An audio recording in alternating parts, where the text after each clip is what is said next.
Thank you for joining. If you're joining me, how are you today? Let me know. I'm doing really good. My kids were on spring break last week, so I got to spend some extra time with them. So that was nice. I really enjoyed it, and so did they. So, did you guys do anything for spring break? Did you go anywhere? Do you have kids that were out of school? Did y'all do anything fun? Let me know. Um, so if you are joining me live today, just say hi in the chat. And if you're watching the replay, put hashtag replay in the comments for me. All right. So let's get started talking about today's topic. So today, so first I wanted to talk about so I want to talk about the reason I am talking about the benefits of paying attention to your health. The other day, I was thinking about this. I was thinking about all the um, reasons we should be paying attention to our health, and like what is that going to get us? What is that going to get us in the long run, right? Um, and so I was just kind of thinking about that and how it will pay off in the long run. You know, you may not see a whole lot of results right away. Sometimes you do, sometimes you don't. It just depends. But you will see the payoff in the long run. And that's really what I was thinking about. And I was like, I should do a live on that. I should do a video on that. So there are lots of reasons. There are thousands of reasons why we should pay attention to our health, but I came up with three that I thought were really important that I wanted to talk about today.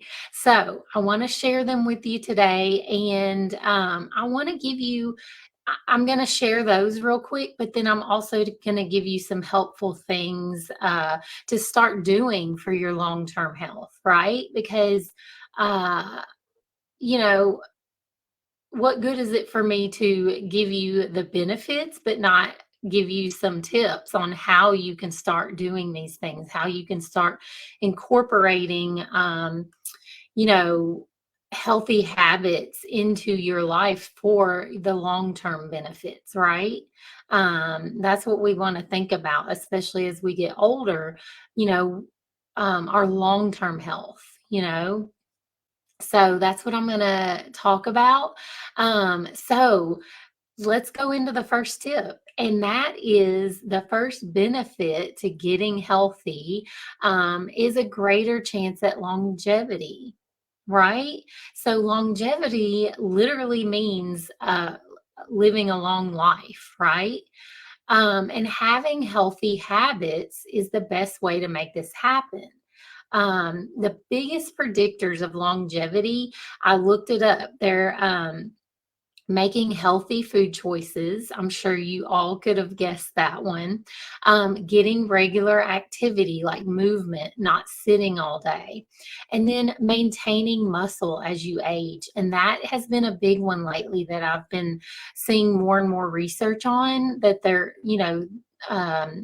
doing research on and doing studies on, is maintaining muscle as you age and the benefits of it, and how it is improving people's health. Just making sure that you're not losing muscle as you age, but maintaining it. And even when you're young, it's a lot easier to build muscle. So start building muscle now, and then all you have to do as you get older is try to maintain that muscle. So that's really what the studies and things I've been reading is going into. So that is one of the most important things for longevity, for living a long life. But these aren't just ways to live longer, they're also ways to feel good, right, as you age. So you can live the kind of life you want to. Because longevity isn't just about making it to a certain age. It's more about the quality of life as you age. Like, you don't want to, who wants to make it to 100 but spend the last 20, 30 years of their life suffering? That is not me. I don't want that. I want to live a long, healthy life. I want to, um, you know, I want to feel good. I don't want to be held back by my health. I don't want to just exist, right? I want to actually live. So there's a huge difference in that. And these three habits are really going to help you have not just longevity, but a good quality of life, a good, you know, like actually living your life and not just existing. And that brings me to the next benefit of paying attention to your health. And that is an improved quality of life, like we were just talking about.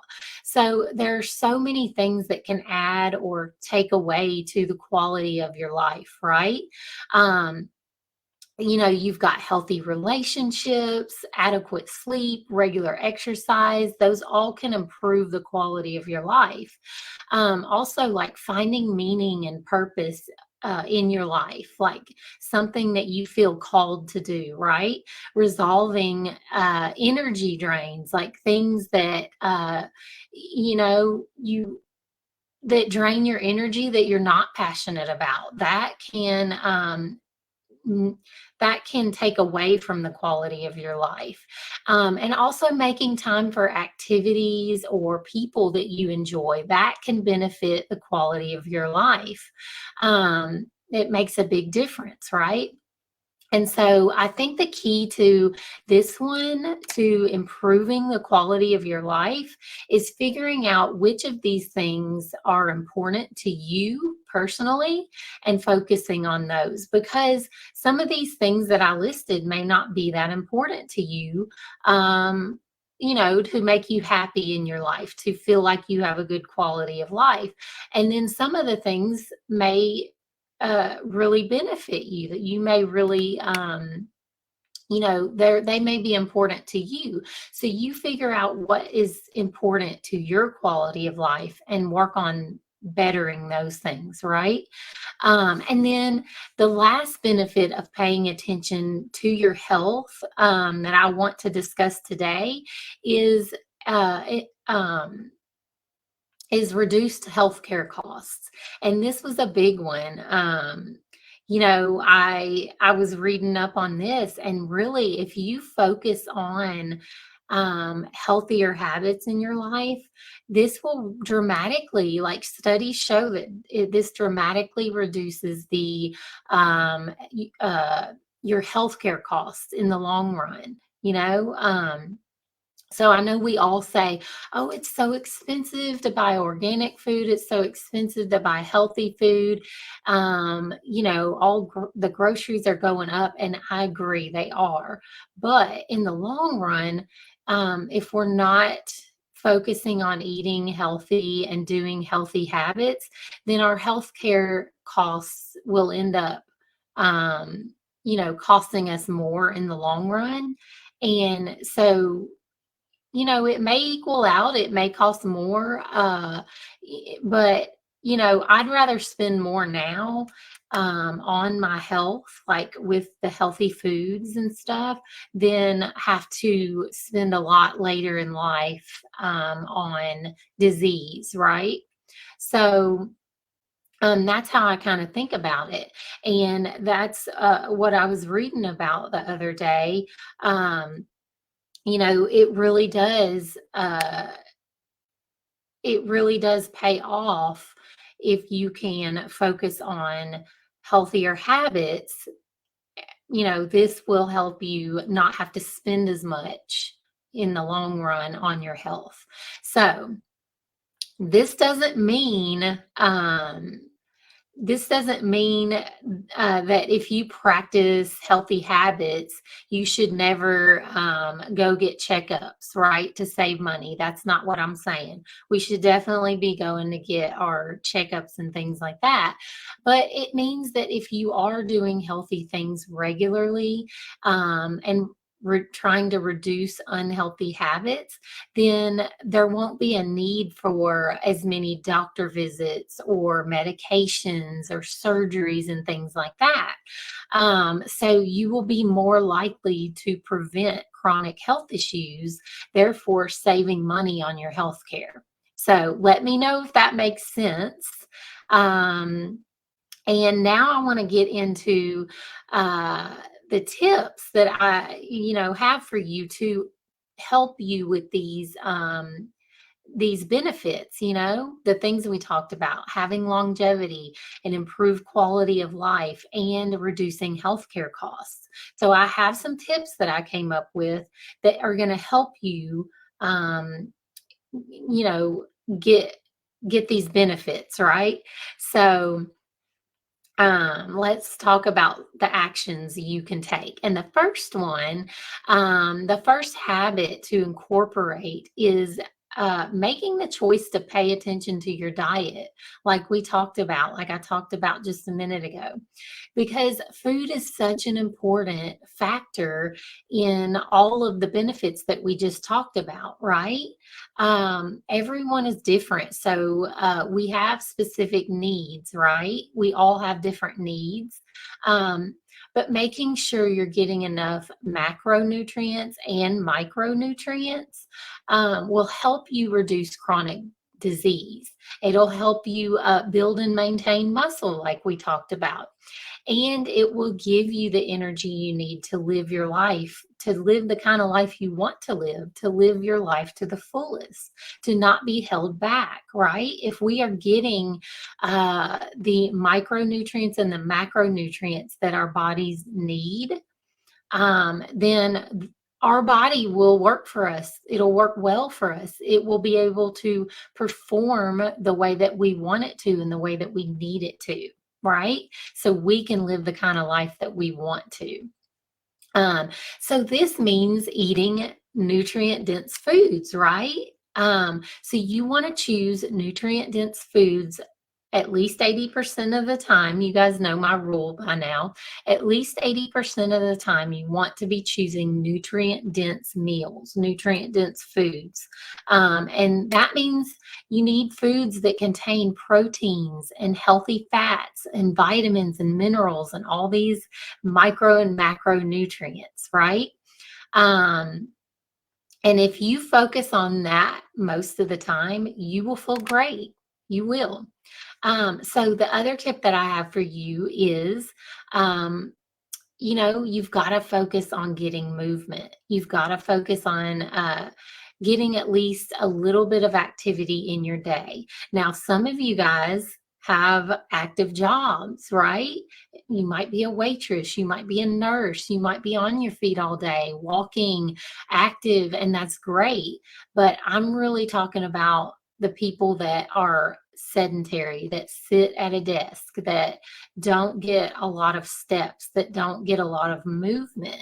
You've got to get some activity in your day, because this will help. This will help with longevity, with an improved quality of life, and it will help reduce healthcare costs.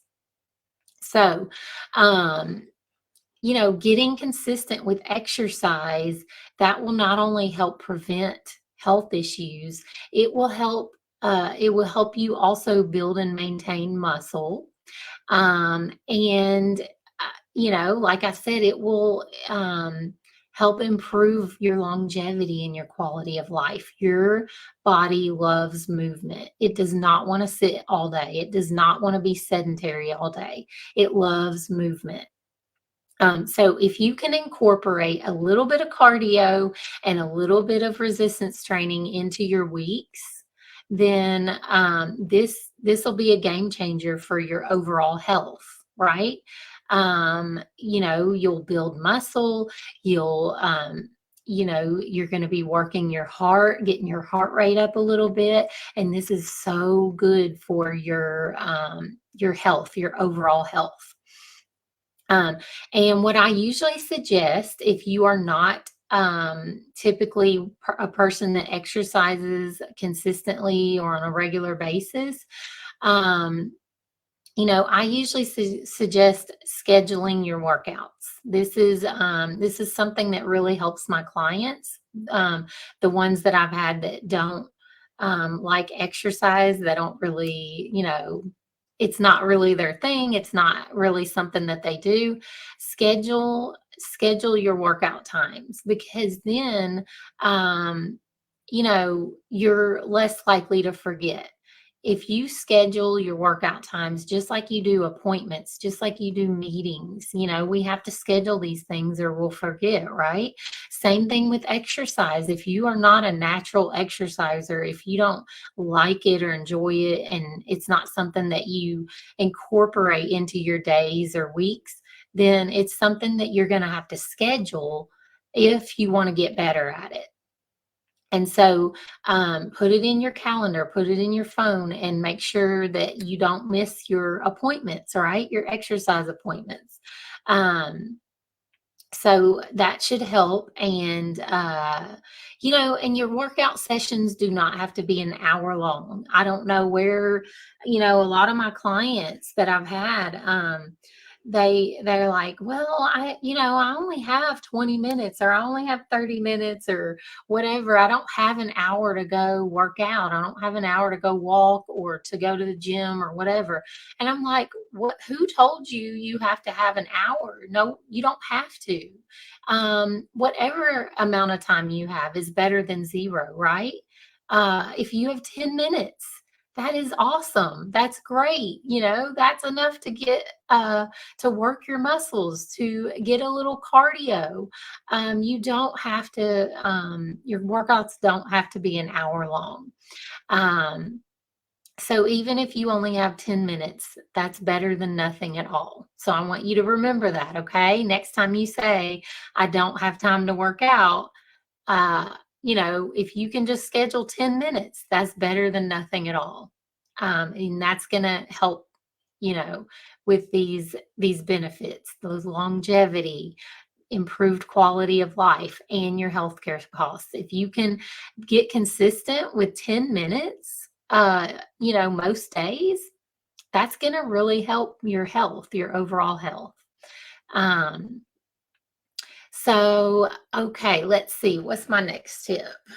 Um, Okay, another thing you can do for your overall health is to do more things that you're passionate about, and start saying no to more of the things that don't bring you joy, or the things that you dread. I hear people all the time talk about how they don't want to do this thing. They agreed to it at their kids' school, or at their church, or in their community, and they dread it, and they are not looking forward to it, and it doesn't bring them joy, but they feel like they can't say no, they feel obligated, or it was a friend or whatever, and they just feel obligated to do it, and it's really stressing them out. And I talk about this with my clients, that stress takes a big toll on your health, more of a toll than I think we realize. And if you're saying yes to things a lot, like often, that you are not, you don't want to do, that stress you out, that you dread, that is really contributing to your health, right? In not a good way. And so I want you to think about that. I want you to start saying yes to the things that do bring you joy, that you are passionate about, and don't agree to things if they're really, taking a toll on your health, if they are stressful to you. Um, so I'm not saying to quit doing the laundry, right? We've got to do those kind of responsibilities. We got to do laundry. We got to take care of the kids. We got to cook dinner, even though we don't like doing it. I don't mean that. I mean, stop agreeing to things you only do because you feel obligated, right? Like extra things. Um, if you don't like doing, uh, the thing at church or the community thing or the thing at your kid's school, if you don't like doing those things, chances are there is someone else that is better suited for that they can ask, right? Um, and that would love to do it. I've seen this so many times. Like you've got to do the things that you are passionate about. You've got to do the things that you feel good about, right? Not the things that you dread. If you're dreading it, if it's not for you, then, you know, there's someone else out there. There's someone else in the church. There's someone else at the school that would love to do that. They love doing those things, right? And it's not you. So that's what I'm saying. And I'm not saying be selfish or don't do anything for anybody. I'm not saying that at all. I'm just saying don't do the things that you only do because you feel obligated, but it actually stresses you out and you don't like it and you don't enjoy it, right? Because that is taking a toll on your health. That's what I'm trying to say. So if you continue to say yes to these kind of things, then this is stressful and it weighs on you. It weighs on you more than you realize.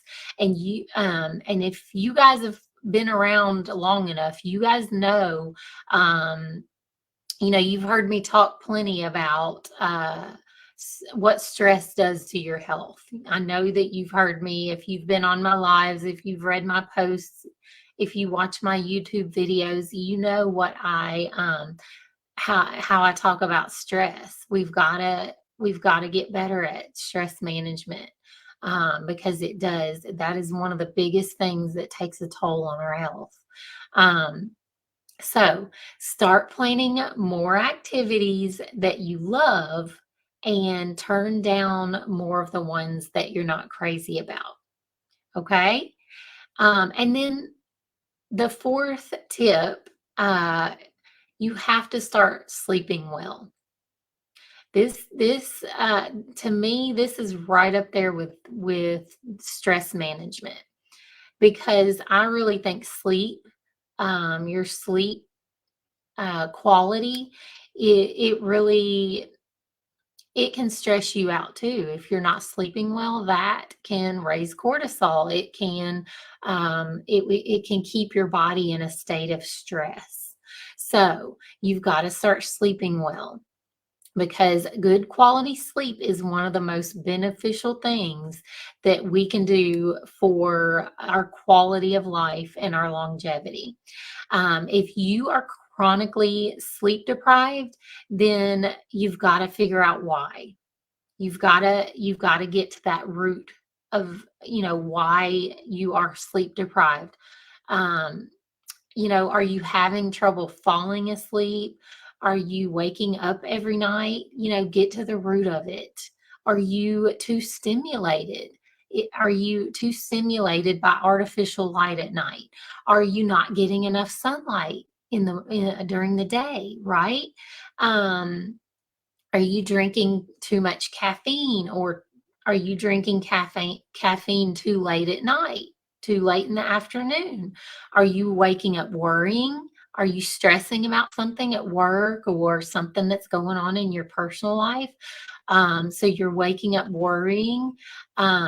You have to figure out why you don't get good sleep and you have to start working on your sleep hygiene because this is, spending years not getting good sleep, not getting enough sleep, worrying, waking up in the middle of the night, not being able to get back to sleep, not getting a good 7 to 9 hours of sleep consistently. This is going to take a toll on your health. It is going to throw your hormones off. It's going to stress your body out. It's going to make it impossible to lose fat if you're wanting to lose weight. It's going to cause blood sugar to become imbalanced, right? So you've got to start sleeping well. So if you're not, you've got to figure out why. You've got to get to the root of the problem and not just take sleeping pills, because that's not good long term either. You've got to figure out why you're not sleeping well and fix that. So it could just be um, that you're too stimulated, right? That you're not wearing your blue light blocking glasses, that you're looking at these bright screens too late at night, and you're too stimulated. You're drinking too much caffeine. You're not getting sunlight during the day. Things like that. Or, it could be that you're too sedentary during the day, and you're not burning off enough energy, and so your body doesn't want to sleep because it's not tired, right? You haven't done anything. You've been sitting all day. It could be any of that. So you've got to figure out why and fix that issue. So getting consistent with these 4 habits will not only improve the quality of your life, but they will probably reverse most of the health issues that you have going on. And if you can get consistent with these 4 habits that I talked about, it will also reduce your healthcare costs. It will reduce them in the long run. So if you're wanting help or accountability with any of these habits, just put the word help in the chat, in the comments, and I will send you more information about my options if you are interested. All right, guys, I hope this was helpful to you. And let me know if you have any questions, any additional questions. And like I said, if you are wanting some more help, some guidance, some support, if you put the word help in the chat, then I will send you some more information about the options that I have. All right. I hope you have a great day, and I will see you next Tuesday. Bye.